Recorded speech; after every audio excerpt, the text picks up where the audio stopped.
ఇటీవల వార్తల్లో నిలిచిన సమ్మక్క సారక్క లేదా తుపాకుల గూడెం బ్యారేజీని ఏ నదిపై నిర్మించారు? గోదావరి నదిపై.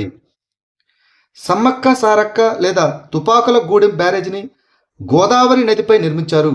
ఇది తెలంగాణలోని ములుగు జిల్లాలో ఉంది. ఎగువ గోదావరి పరివాహక ప్రాంతంలో నీటి నియంత్రణ, పర్యావరణ రహిత నీటి మళ్లింపు మరియు వరద నిర్వహణకు ఈ బ్యారేజీ చాలా ముఖ్యమైనది. ఆంధ్రప్రదేశ్లోని పోలవరం, ధవళేశ్వరం వంటి ప్రధాన దిగువ ప్రాజెక్టులకు నీరు చేరకముందే నదీ ప్రవాహాన్ని నియంత్రించడంలో ఇది సహాయపడుతుంది. భారతదేశపు 101వ రామ్సర్ సైట్గా గుర్తించబడిన గ్లావ్ సరస్సు ఏ రాష్ట్రంలో ఉంది? అరుణాచల్ ప్రదేశ్. అరుణాచల్ ప్రదేశ్లోని గ్లావ్ సరస్సును భారతదేశపు 101వ రామ్సర్ సైట్గా గుర్తించారు. అరుణాచల్ ప్రదేశ్లో ఇదే మొదటి రామ్సర్ సైట్. ఈ గ్లావ్ సరస్సు తూర్పు హిమాలయాల్లోని కామ్లాంగ్ టైగర్ రిజర్వ్ మరియు వన్యప్రాణుల అభయారణ్యంలో ఉంది. ఇది నిరంతరం ప్రవహించే పర్వత సెలయేళ్ల ద్వారా నీటిని పొందే ఒక స్వచ్ఛమైన మంచినీటి సరస్సు. ఈ చిత్తడినేల 150కి పైగా చెట్ల జాతులు మరియు 49 ఆర్కిడ్ జాతులతో జీవ వైవిధ్యానికి ఒక ముఖ్య కేంద్రంగా ఉంది. భారతదేశంలోని రామ్సర్ సైట్ల సంఖ్య 2014లో 26 నుంచి 2026 నాటికి 101కి పెరిగింది. ఫ్లైట్ హెరిటేజ్ హోదాను సాధించిన భారతదేశ మొట్టమొదటి శాటిలైట్ బ్యాటరీ అయిన పవర్ బ్యాంక్ 50ని ఏ భారతీయ స్టార్టప్ కంపెనీ అభివృద్ధి చేసింది? Take me to space. హైదరాబాద్కు చెందిన అంతరిక్ష స్టార్టప్ కంపెనీ అయిన take me to space flight heritage హోదాను సాధించిన భారతదేశపు మొట్టమొదటి శాటిలైట్ బ్యాటరీ అయిన పవర్ బ్యాంక్ 50ని అభివృద్ధి చేసింది. 18 జూలై 2026న ప్రయోగించిన స్కైరూట్ ఏరోస్పేస్ వారి విక్రమ్ 1 మిషన్ లేదా మిషన్ ఆగమన్లో ఈ బ్యాటరీ విజయవంతంగా ప్రయాణించింది. ఈ పవర్ బ్యాంక్ 50 వాట్ కంటే ఎక్కువ శక్తిని నిల్వ చేస్తుంది. దీని బరువు 380 గ్రాములు మరియు ఇది లో ఎర్త్ ఆర్బిటల్లో 5 సంవత్సరాల వరకు మిషన్లకు మద్దతు ఇస్తుంది. మరో 13 దేశాలతో కలిసి బహుళజాతి సముద్ర రక్షణ కూటమి ఏర్పాటును ఏ దేశం ప్రకటించింది? Saudi Arabia. సౌదీ అరేబియా మరో 13 దేశాలతో కలిసి బహుళజాతి సముద్ర రక్షణ కూటమి ఏర్పాటును ప్రకటించింది. దీని యొక్క లక్ష్యం నౌకాయాన స్వేచ్ఛ, అంతర్జాతీయ వాణిజ్యం మరియు ఇంధన సరఫరా మార్గాలను పరిరక్షించడం. ఇక ప్రధాన జలమార్గాలు వచ్చేసి బాబ్ అల్ మాండేబ్ జలసంధి, ఎర్ర సముద్రం మరియు ఏడెన్ గల్ఫ్. దీని యొక్క ప్రధాన కార్యాలయం సౌదీ అరేబియా వ్యవస్థాపక దేశంగా మరియు శాశ్వత ప్రధాన కార్యాలయంగా పనిచేస్తుంది. దీని యొక్క రక్షణ కూటమిలో 14 దేశాలు సంతకాలు చేశాయి. అవి గల్ఫ్ మరియు మధ్యప్రాచ్యం నుంచి సౌదీ అరేబియా, రక్షణ మంత్రిత్వ శాఖ, Kuwait, Bahrain, Qatar, Jordan, Egypt మరియు యెమన్. ఇక ఆసియా ఖండం నుంచి పాకిస్తాన్, టర్కీ మరియు బంగ్లాదేశ్. ఆఫ్రికా ఖండం నుంచి నైజీరియా, సూడాన్, జిబూటి మరియు సోమాలియా దేశాలు ఉన్నాయి. కేంద్ర ప్రభుత్వం విడుదల చేసిన అదనపు పన్ను వికేంద్రీకరణ విడతలో ఏ రాష్ట్రం అత్యధికంగా 19,208 కోట్ల కేటాయింపును పొందింది? ఉత్తరప్రదేశ్. కేంద్ర ప్రభుత్వం 2026 ఆగస్టు 1న రాష్ట్రాలకు 1,09,019 కోట్ల అదనపు పన్ను వికేంద్రీకరణ విడతను విడుదల చేసింది. మూలధన వ్యయం మరియు అభివృద్ధి కార్యకలాపాల కోసం ద్రవ్య లభ్యతను బలోపేతం చేయడానికి ఈ నిధులను విడుదల చేశారు. ఇక ఉత్తరప్రదేశ్కు అత్యధికంగా 19,208 కోట్ల కేటాయింపు లభించింది. 2026 జూలైలో 2.11 లక్షల కోట్లు దాటిన బలమైన జీఎస్టీ వసూళ్ల కారణంగా ఈ ముందస్తు విడుదల సాధ్యమైంది. ఇటీవల వార్తల్లో కనిపించిన అంబోసెలి నేషనల్ పార్కు ఏ దేశంలో ఉంది? కెన్యా. అంబోసెలి జాతీయ పార్కులో 15 ఏనుగులు మరణించిన ఘటనపై కెన్యా దర్యాప్తు ప్రారంభించింది. ప్రాథమిక పరీక్షల్లో విషపూరిత పదార్థం ఉన్నట్లు సూచనలు వెలువడ్డాయి. ఈ అంబోసెలి జాతీయ పార్కు దక్షిణ కెన్యాలో టాంజానియా సరిహద్దుకు సమీపంలో ఉంది.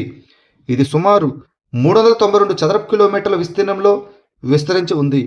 ఈ పార్కు కిలిమంజారో పర్వతం చుట్టూ ఉన్న పెద్ద కెన్యా టాంజానియా సరిహద్దు పర్యావరణ వ్యవస్థలో ఒక భాగం. ఆఫ్రికాలోనే అత్యంత ఎత్తైన శిఖరమైన కిలిమంజారో పర్వతం ఈ పార్కుకు ఒక విశిష్టమైన నేపథ్యాన్ని అందిస్తుంది. చోళనాయకన్ తెగ ప్రధానంగా ఏ రాష్ట్రంలో కనిపిస్తుంది? కేరళ. చోళనాయకన్ తెగ కేరళలోని మలప్పురం జిల్లాలో గల కరులై రిజర్వ్ ఫారెస్టు మరియు ఒడెక్కేకోట కొండల్లో నివసిస్తుంది. జిల్లా యంత్రాంగం ఏర్పాటు చేసిన ఒక ప్రత్యేక శిబిరంలో ప్రభుత్వ పత్రాలు స్వీకరించడానికి తెగ సభ్యులు ఇటీవల అడవి నుంచి బయటకు వచ్చారు. వారికి ఆరోగ్య కార్డులు, కుల ధృవీకరణ పత్రాలు, రేషన్ కార్డులు మరియు బ్యాంకు ఖాతాలు అందజేశారు. ఈ చోళనాయకన్లు ప్రధానంగా తమ జీవనోపాధి కోసం అటవీ ఉత్పత్తులను సేకరించడంపై ఆధారపడతారు మరియు వారు అడవిని అరుదుగా విడిచి వెళ్తారు. ఆది పెరుక్కు ఏ రాష్ట్రంలో జరుపుకునే సాంప్రదాయ పండుగ? తమిళనాడు. ఆది పెరుక్కు అనేది తమిళనాడులో తమిళ మాసం ఆషాఢ మాసంలోని 18వ రోజున జరుపుకునే ఒక సాంప్రదాయ పండుగ. ఈ పండుగను అమ్మవారికి అంకితం చేశారు మరియు వ్యవసాయానికి, శ్రేయస్సుకు, నీటి ప్రాముఖ్యతను ఇది చాటి చెబుతుంది. భక్తులు నదీ తీరాల్లో మరియు జలాశయాల సమీపంలో, ముఖ్యంగా కావేరి నది వెంబడి ప్రార్థనలు చేస్తారు. టూర్ డి ఫ్రాన్స్ ఫేమ్స్లో పాల్గొన్న తొలి భారతీయ మహిళ ఎవరు? హర్షితా జకర్. టూర్ డి ఫ్రాన్స్ ఫేమ్స్లో పాల్గొన్న తొలి భారతీయ మహిళగా హర్షితా జాకర్ నిలిచింది. రాజస్థాన్కు చెందిన ఈ 19 ఏళ్ల సైక్లిస్టును యూనియన్ సైక్లిస్ట్ ఇంటర్నేషనల్ యూసీఐ ఒక అంతర్జాతీయ అభివృద్ధి బృందంలో భాగంగా ఎంపిక చేసింది. ఈ టూర్ డి ఫ్రాన్స్ ఫేమ్స్ 2026 స్విట్జర్లాండ్లోని లౌసాన్లో ఆగస్టు 1న ప్రారంభమై ఫ్రాన్స్లోని నైస్లో ఆగస్టు 9న ముగుస్తుంది. ఈ టూర్ డి ఫ్రాన్స్ ఫేమ్స్ అనేది యూసీఐ ఉమెన్స్ వరల్డ్ టూర్లోని మహిళల బహుళ దశల సైక్లింగ్ రేసు. అంతర్జాతీయ క్రిమినల్ కోర్టు ఐసీసీ యొక్క రోమ్ శాసనం నుంచి వైదొలిగే ప్రక్రియను ఏ దేశం ప్రారంభించింది? వెనుజులా. అంతర్జాతీయ క్రిమినల్ కోర్టు ఐసీసీ యొక్క రోమ్ శాసనం నుంచి వైదొలగడానికి వెనుజులా ప్రక్రియను ప్రారంభించింది. జూలై 2026లో రోమ్ శాసనాన్ని ఖండించాలనే తన నిర్ణయాన్ని వెనుజులా ప్రభుత్వం ఐక్యరాజ్య సమితికి అధికారికంగా తెలియజేసింది. ఈ కోర్టు భౌగోళిక పక్షపాతం కలిగి ఉందని, ముఖ్యంగా ఆఫ్రికా మరియు లాటిన్ అమెరికాలోని గ్లోబల్ సౌత్ దేశాలను అసమానంగా లక్ష్యంగా చేసుకుంటుందని అధికారులు ఆరోపించారు. వోల్కనోవ్స్ అణుశక్తితో నడిచే దాడి జలంతర్గామిని ఏ దేశం ప్రయోగించింది? Russia. Russia project 885M Yasen M అణుశక్తితో నడిచే సరికొత్త అటాక్ జలంతర్గామి అయిన వోల్కనోవ్స్కును ప్రయోగించింది.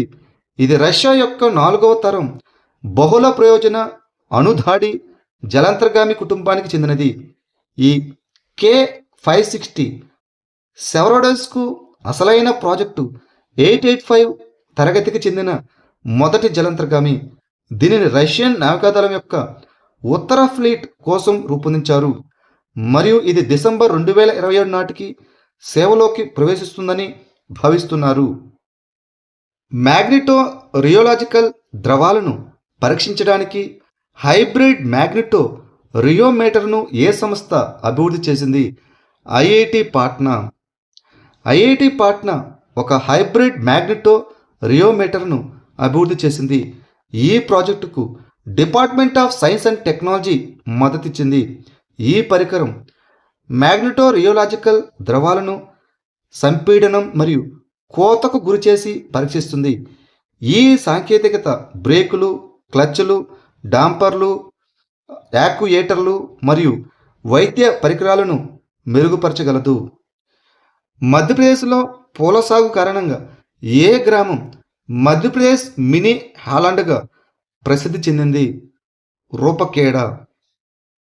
మధ్యప్రదేశ్లోని ధార్ జిల్లాలో ఉన్న రూపకేడ గ్రామం ఆధునిక సంరక్షిత వ్యవసాయానికి ఒక ఆదర్శంగా నిలిచింది. ఇక్కడ పెద్ద ఎత్తున పూల సాగు జరుగుతుండటంతో ఈ గ్రామాన్ని మధ్యప్రదేశ్ మినీ హాలండ్ అని పిలుస్తారు.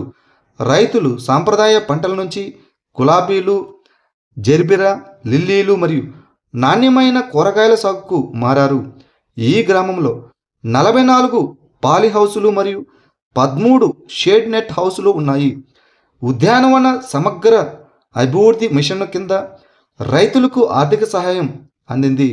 Diving support craft DSC project కింద 5వ మరియు చివరి నౌక అయిన డిఎస్సి A24 ఇటీవల ఏ రాష్ట్రంలో ప్రారంభించబడింది? పశ్చిమ Bengal. Diving support craft DSC project కింద 5వ మరియు చివరి నౌక అయిన డిఎస్సి A24ను భారత నౌకాదళం ప్రారంభించింది. పశ్చిమ బెంగాల్లోని కోల్కతాలో ఉన్న టిటాగఢ్ రైల్ సిస్టమ్స్ లిమిటెడ్లో ఈ నౌకను ప్రారంభించారు. ఈ నౌకలను Indian register of shipping naval rules ప్రకారం నిర్మించారు. ఇవి నౌకాదళం యొక్క డైవింగ్ మద్దతు, నీటి అడుగున తనిఖీ, సాల్వేజ్ సహాయం మరియు తీర ప్రాంత కార్యకలాపాలను మెరుగుపరుస్తాయి. జాతీయ జీవవైవిధ్య ప్రాధికార సంస్థ ఏ మంత్రిత్వ శాఖ పరిధిలో పనిచేస్తుంది? పర్యావరణ, అటవీ మరియు వాతావరణ మార్పుల మంత్రిత్వ శాఖ, the ministry of environment, forest and climate change.